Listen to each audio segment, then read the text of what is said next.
Hello everybody, so today my choice ingredient is deep frying or battering chicken. So I have salt and pepper for flavor, I have my flour, I have my egg, and I have my breadcrumbs. So the first thing I'm going to do is just going to add some salt and pepper for some flavor. Then I'm going to keep flour, remove off the excess, put it in my egg, then batter. Now I'm going to try to keep one hand clean as best as I can.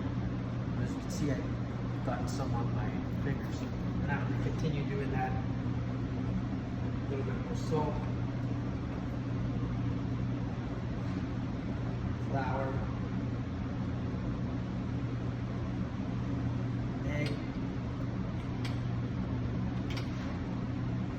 and my breadcrumbs. That's it.